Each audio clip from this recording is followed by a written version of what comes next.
रंकाळा तलावाला प्रदूषणाचा विळखा पडलाय। आजूबाजूच्या परिसरातील सांडपाणी थेट रंकाळ्यात मिसळतंय। रंकाळ्याच्या दुरवस्थेकडे लक्ष वेधण्यासाठी रंकाळा संवर्धन कृती समितीच्या वतीने जिल्हाधिकारी कार्यालयासमोर निदर्शनं करण्यात आली। पालकमंत्री आणि जिल्हाधिकाऱ्यांनी गांभीर्याने लक्ष घालून रंकाळा तलावाचं संवर्धन करावं अशी मागणी करण्यात आली। रंकाळा संवर्धन कृती समितीच्या वतीनं आज जिल्हाधिकारी कार्यालयासमोर निदर्शनं करण्यात आली। समितीच्या कार्यकर्त्यांनी रंकाळा तलाव संवर्धनासाठी जोरदार घोषणा दिल्या। रंकाळा तलावामध्ये आजूबाजूच्या परिसरातील सांडपाणी मिसळत आहे। रंकाळा टॉवर, संध्या मठ आणि तलावाच्या भिंतींची दुरवस्था झाली आहे। प्रशासनानं या समस्यांकडे लक्ष दिलेलं नाही, त्याच्या निषेधार्थ जोरदार घोषणा देण्यात आल्या। संगमाचं संवर्धन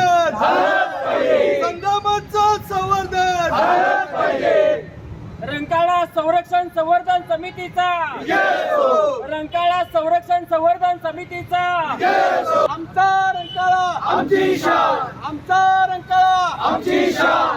रंकाळा तलावाच्या दुरवस्थेला प्रशासन जबाबदार आहे। सुशोभीकरणाच्या नावाखाली केवळ वरवरची कामं केली जात आहेत।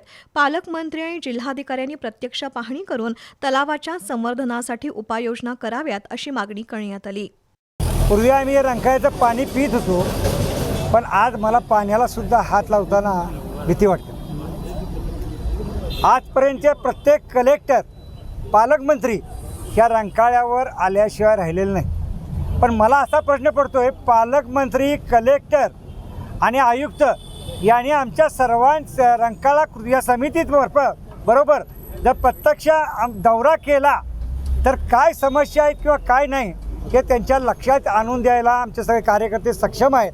आणि किती सांडपाणी मिसळतं आहे, काय संधामठची अवस्था आहे, काय रंकाळा टॉवरची अवस्था आहे हे त्यांना पाहायला मिळेल। आंदोलनात अभिजित चौगले, महेश माळगी, इंद्रजित साळोखे, प्रमोद सरनाईक, संजय मांगलेकर, PS चौगले यांच्यासह रंकाळा प्रेमी सहभागी झाले होते।